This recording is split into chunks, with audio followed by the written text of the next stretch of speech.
Emily Carter fell hard for Alex, a charming businessman who made her feel like the center of his world. But when he disappeared with her money, she realized she'd been played, just when she thought all hope was lost. Robert Downey, passionate about technology and security, stepped in with a shocking truth. Alex wasn't just a scammer, he was part of a powerful international crime ring. Now, with Robert's help and influence, Emily must go undercover, exposing a network of criminals who prey on the innocent. But as she gets closer to the truth, she realizes she isn't just chasing justice. She's being hunted. Before we begin, let us know where you're watching from. And you believe in fighting for the helpless and showing kindness to humanity? Be sure to like and subscribe for more. Let us begin. Emily Wilson had spent decades building an empire, yet she sat alone in a house far too grand for just one person. At 58, she had seen her fair share of success, but love? Love had eluded her. Her home was a modern glass mansion, perched on a hill overlooking the city skyline.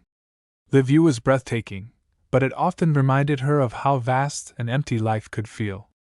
The walls were lined with awards from business summits, framed magazine covers featuring her name, and photos with some of the most powerful people in the world. But there were no wedding pictures, no family portraits, no signs of a life truly shared with someone else. Tonight, she sat in her dimly lit living room, sipping on a glass of red wine. Outside, the city was alive, people laughing, falling in love, living. Emily exhaled, staring at the blinking cursor on her phone screen. The dating app had been a last resort. She had resisted for years, dismissing it as something for desperate people. But deep down, wasn't she just that? Desperate for connection?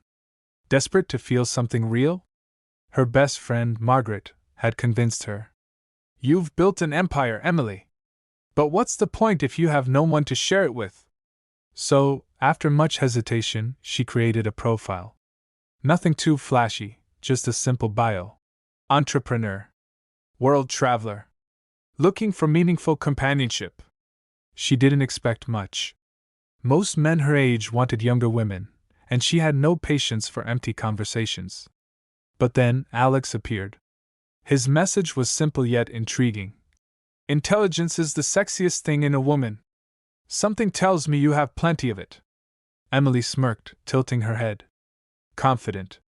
Not overly flirtatious, not desperate, just enough intrigue to make her curious. She tapped on his profile. Alex Carter, 62. A strong, chiseled face with piercing blue eyes that held a certain intensity. Salt and pepper hair, well-groomed, dressed in tailored suits and casual beachwear in his photos. He had a quiet kind of power, the type of man who commanded a room without saying much. His bio was brief but compelling. World traveler. Investor. Always looking for the next adventure. Emily took another sip of her wine and typed back. "Flattery will get you everywhere, Mr. Carter." Within minutes, he responded. "Then allow me to take you somewhere worth going." And just like that, the game began. Their conversations were effortless. Days turned into weeks, and soon, Alex became the first thing she looked forward to every morning. His messages were poetic, filled with admiration. He called her his queen, told her he had never met someone as remarkable as her.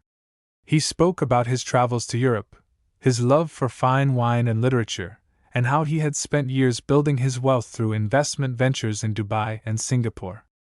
Most importantly, he listened. Unlike the corporate men she had dated in the past, who only spoke of stocks and mergers, Alex wanted to know her fears, her dreams, her regrets. "What's something you've never told anyone, Emily?" he had asked one night. She hesitated, then typed. "That sometimes I feel like I built all of this just to prove to myself that I was worth loving." There was a long pause before his reply came in. "You are worth loving, Emily. More than you know." For the first time in years, she felt seen. And so, when Alex suggested a phone call, she didn't hesitate. His voice was smooth, deep, laced with charm. She found herself laughing, blushing, something she hadn't done in years. Over time, their calls became longer, sometimes stretching into the early hours of the morning. He told her about his childhood in Italy, how he lost his parents young, and how he had built himself from nothing. "I know what it's like to be alone," he confessed one night. "That's why I value connection more than anything." Emily swallowed the words whole, letting them settle deep inside her. She wasn't alone anymore. She had Alex. A month into their whirlwind romance, Alex said something that made her pause. "Emily, if I asked you to trust me blindly, would you?" She chuckled. "Trust isn't blind, Alex. It's earned." "Exactly," he said smoothly. "And have I not earned it?" She hesitated. Had he?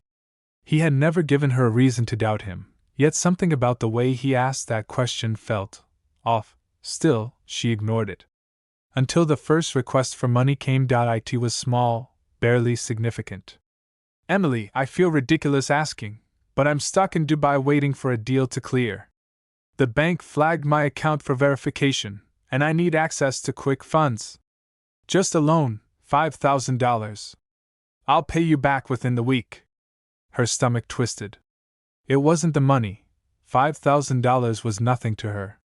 It was the principle. "Alex, you know I'd help you if you needed it. But why don't you have an emergency fund?" "I do," he said smoothly. "This is just an unfortunate delay.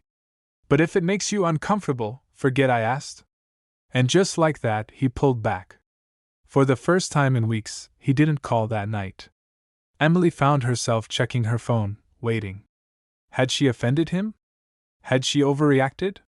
When she finally messaged, he responded hours later. "Don't worry, Emily. I'll figure it out. I understand if you don't trust me yet." The guilt crept in like poison. Was she really going to let money come between them? The next morning, she wired the $5,000. Alex called instantly, his voice filled with warmth. "You have no idea what this means to me, my love. You're truly the most incredible woman I've ever met." And just like that, the game continued. For the next few weeks, Emily lived in a fairy tale. Alex was everything she had ever wanted: attentive, charming, and deeply affectionate. Every morning, she woke up to a voice message from him, his deep, sultry tone whispering, "Good morning, my love. I hope you slept well. I can't wait to hold you in my arms one day soon." Every evening, she received a bouquet of flowers with handwritten notes, romantic verses from poets like Rumi and Neruda. "You are the most breathtaking woman I have ever known. You make me believe in love again." The gestures were grand, intoxicating, pulling Emily deeper into his world. They had never met in person yet, but it didn't matter. She felt connected to him in a way she had never felt before. Margaret, her best friend, was skeptical. "Emily, this feels too good to be true," she had said one evening over dinner. Emily scoffed, swirling her wine glass. "You always assume the worst." "No, I just don't believe in fairy tales," Margaret countered. "You're a powerful woman. Why would a wealthy, successful man like him need money from you?" Emily's face hardened. "It was just a temporary issue. He already paid me back." It was true. Alex had returned the $5,000. With interest. A gesture so smooth, so calculated, that it erased all her doubts. Margaret sighed. "Just be careful." Emily brushed off the concern. She was happy. Wasn't that what mattered? Then the small cracks began to show. The disappearances came.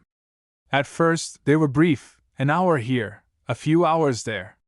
Then, entire days went by with no calls, no messages. When Emily finally heard from him, he always had a perfectly crafted excuse. "My love, I'm so sorry. Business negotiations were intense. I barely had a moment to breathe. I lost my phone at the airport. I was miserable without you. I had an emergency in Singapore. My business partner got arrested, and I had to handle everything." Each time, he came back even more affectionate. "I miss you, Emily. You are my light. The only good thing in my life." And each time, Emily forgave him, because she had fallen in love. 2 months into their romance, Alex made another request. "Emily, I hate even asking, but I need your help." Emily's stomach twisted. "What's wrong?" It's nothing too serious, he reassured her. Just a minor issue with a property deal in Italy. My assets are temporarily frozen while we finalize some documents. I just need $25,000 to cover a legal fee. It's just a loan, I'll return it in a week. Emily hesitated. $25,000 was not pocket change, even for her. Alex. She trailed off, chewing her lip. I understand if you don't trust me, he said softly. The words hit her like a dagger. Of course she trusted him. He had never given her a reason not to. Hadn't he already paid back the first loan? Hadn't he shown her nothing but love and devotion? Her heart warred with her mind. Logic told her to say no. Emotion told her to say yes. In the end, emotion won. She wired the money. And just like before, Alex showered her with gratitude. I don't deserve you, Emily. You are my angel. She felt good helping him. After all, wasn't love about trust? The more money Emily sent, the more she changed. She stopped going out as much. Stopped answering Margaret's calls. When she did see her friend, their conversations were strained.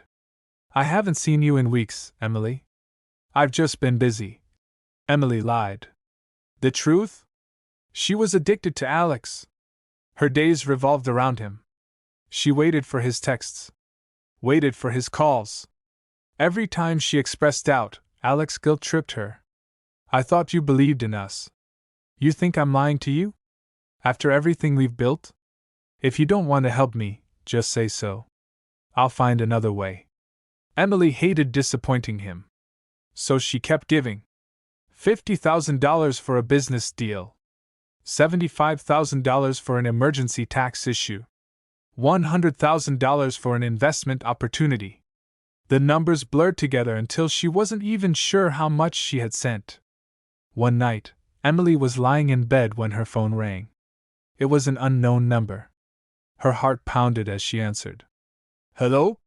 A woman's voice came through, sharp and urgent. Emily, please listen. You're being scammed. Emily's breath caught. Who are you? She whispered. My name is Rachel Dawson. I was where you are now 2 years ago. A chill ran down Emily's spine. What do you mean? Alex Carter is a con artist. He did the same thing to me. He stole over $3,000 before I realized the truth. Emily's hands shook. That's impossible. She stammered. He loves me. Rachel laughed bitterly. That's what I thought too. Emily's mind raced. She wanted to hang up. Ignore this. Call Alex and ask him to reassure her. But a deep, gnawing dread crept into her bones. She swallowed. How do you know it's the same Alex? Rachel hesitated, then she sent a photo. Emily's phone pinged. She opened the message, and her blood ran cold. It was Alex. The same piercing blue eyes. The same confident smile. But this photo wasn't taken in Italy. Or Dubai. It was a mugshot. Alex Carter, arrested in Madrid for fraud. Emily's world crumbled. She stared at the screen, nausea twisting her stomach. Had she just lost everything? Her heart slammed against her ribs. She needed to confront him. With shaking hands, she dialed Alex's number. It rang. Once. Twice. 3 times, then voicemail. Her vision blurred with rage and fear. No, this can't be happening. Suddenly, her phone buzzed. A text from Alex.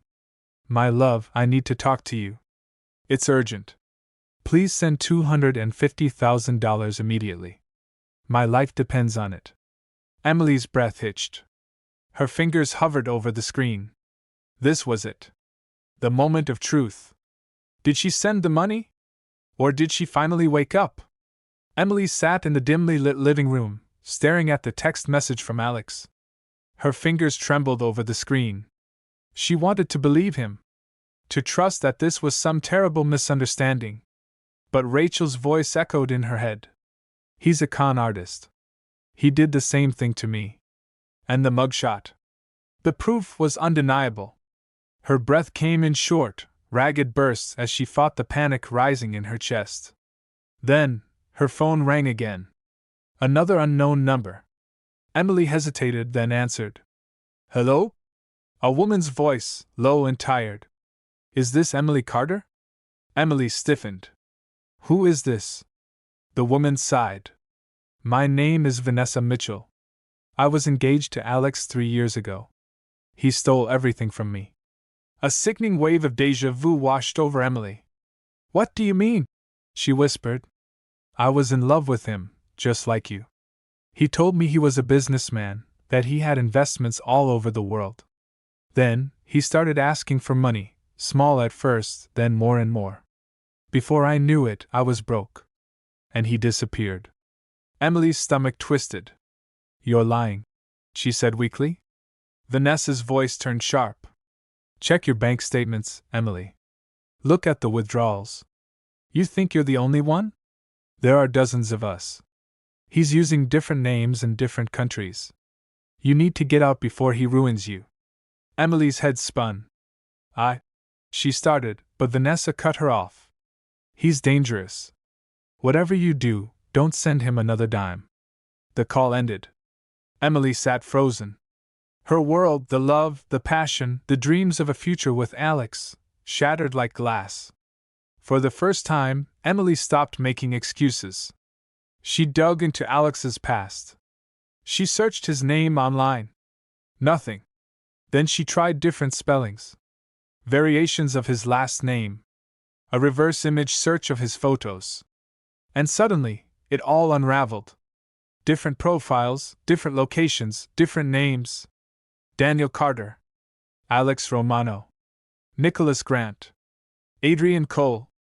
All with the same face. Her hands shook as she opened a news article. International conman wanted for fraud, scammed millions from women across Europe and the US. Emily felt like she was going to throw up. She scrolled further. A list of victims. Women just like her. Women who had trusted him. Who had given him everything. And then, one final blow. A recent report. Authorities believe he is currently operating under the alias Alex Carter. Emily's breath hitched. It was real.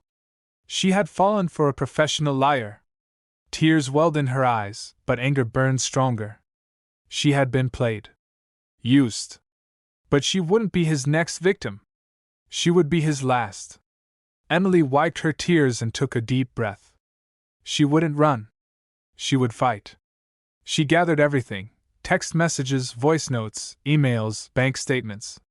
Every transaction she had ever sent to Alex. Then, she contacted the authorities, the FBI, the International Fraud Unit. They were already aware of him, but hadn't been able to catch him. We need proof of an active transaction. An agent told her. If you can get him to request money, we can track the account and trace his location. A plan began to form in Emily's mind. She would play his game. She messaged Alex. I'm worried about you. Of course I'll help. How do I send the money? The reply was almost instant. I knew I could count on you, my love. She sent him a fake confirmation screenshot of a $250,000 transfer. The moment he tried to access the funds, the authorities would track him. Now, all she had to do was wait. Her heart pounded. Would he take the bait? Or had he already disappeared? Emily paced her apartment, her fingers gripping her phone so tightly her knuckles turned white. The message from the FBI was still open on her screen. We've got him. Stand by. She exhaled, trying to calm the storm inside her. 4 days she had played the perfect fool, pretending to still be in love with Alex. Now, it was time for justice. Her laptop was open, the FBI's live tracking feed on display. The screen flickered as they traced Alex's movements in real time. He was in a luxury hotel suite in Monaco, indulging in his usual lavish lifestyle, completely unaware that his empire was about to crumble. Emily's phone buzzed again. We move in 5 minutes. Her pulse roared in her ears. Would he try to run? Would he fight back? And then, the raid began. At 3 a.m., The FBI and Interpol stormed the hotel suite in Monaco. Doors were kicked open. Armed agents flooded the room. Alex, dressed in nothing but a silk robe, barely had time to react. Get on the ground. He froze. His eyes, those same deceivingly warm brown eyes, darted toward the window. Then he smirked. You really think you've won? He said, his voice eerily calm. The agents forced him to the ground, cuffing his hands behind his back. And yet, he was grinning. You'll regret this, Emily, he said as they dragged him away. This isn't over. Emily watched the live footage from her laptop, her stomach twisting. Alex wasn't panicking.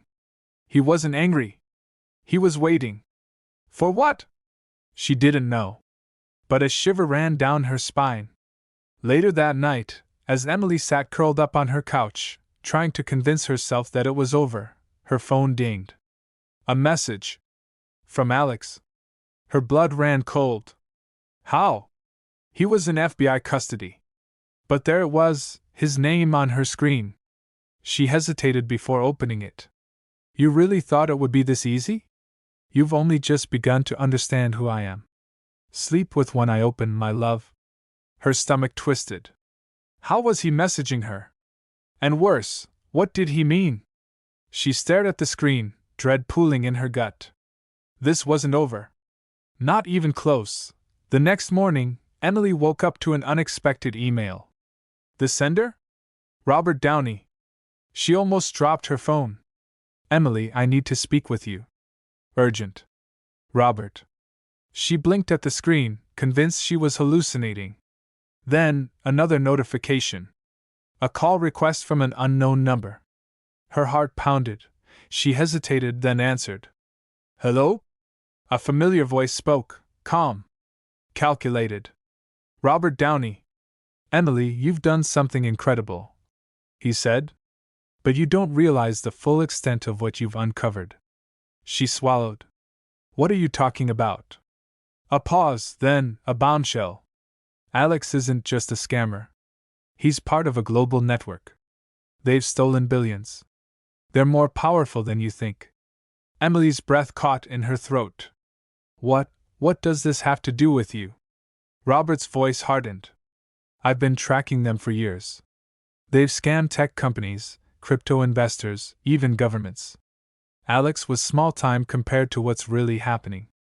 And now that you've exposed him, they'll be coming for you. Emily's fingers tightened around the phone. So what do I do? Join me, Robert said simply. Help me take them down. Emily's mind spun. Yesterday, she was just a woman who had been conned. Now, she was being asked to go up against an international criminal empire. Her entire body trembled. If I say no, she whispered. A beat of silence. Then Robert's voice, grave and unwavering. Then you're on your own, Emily. And trust me, you don't want to be alone in this fight. After she ended the call, her phone buzzed almost immediately. A final message from Robert. You have 24 hours to decide. Emily stared at the email on her screen. 24 hours. Decide. Her hands trembled. She had already lost so much, her money, her trust, her sense of security. But now, she had a chance to fight back. To ensure no one else suffered as she had. With a deep breath, she replied, I'm in. Within an hour, a sleek black car arrived at her apartment. The driver, a silent man in a dark suit, handed her a tablet with a live video feed. Robert Downey appeared on the screen, his expression serious. Welcome to the real fight, Emily.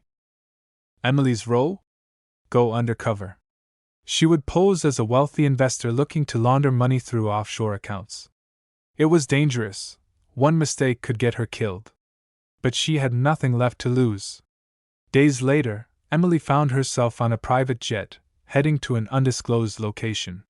She had a new identity, Sophia Loran, a French socialite with millions to invest. At her side was a cybersecurity expert named Ryan, sent by Robert Downey to back her up. The syndicate operated in the depths of the dark web. Their physical meetings were rare, held only for the most trusted members. Robert Downey had arranged for Emily to be introduced through a series of fake transactions that made her appear as a high-profile investor. Her first test? A meeting with Viktor Ivanov, a former Russian oligarch and key player in the scam. At a high-end casino in Dubai, Emily met Viktor in a private VIP lounge. He was a dangerous man, cold, calculating. She played her role flawlessly, laughing at his jokes, feigning interest in expanding her assets. But then Viktor leaned in, his piercing blue eyes locking onto hers. "You remind me of someone," he mused. Emily's heart pounded. Had he recognized her? She forced a smirk. "Maybe I just have one of those faces." Viktor chuckled, but his gaze lingered. Emily knew. Her cover was already cracking. Emily and Ryan worked day and night, tracking encrypted messages and tracing money flows. They uncovered offshore accounts, hidden safe houses, and secret chat rooms where scammers coordinated their attacks. But time was running out. Viktor's suspicions grew. One night, Emily found a burner phone in her suite, with a single message. "Leave now. You're being watched." She barely had time to react before a gunshot shattered the window. Robert Downey's team traced the syndicate's leaders to an underground vault in Switzerland, where they stored encrypted drives containing the financial records of thousands of victims.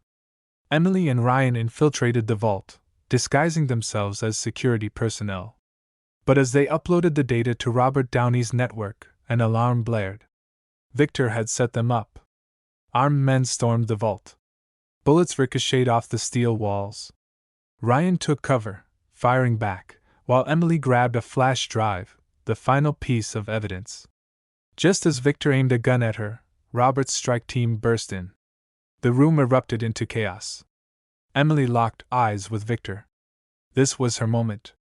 She grabbed a fire extinguisher and smashed it into his face, knocking him unconscious. The syndicate was dismantled. The encrypted drives contained enough evidence to put dozens of criminals behind bars. Emily stood in Robert Downey's office, watching as news reports flooded in. Scammers arrested, victims getting justice. Robert turned to her. "You did good." She exhaled, the weight of the past finally lifting. "So, what now?" He smiled. "How about a job?" Emily looked at the sunset outside the window. This wasn't the end. It was just the beginning.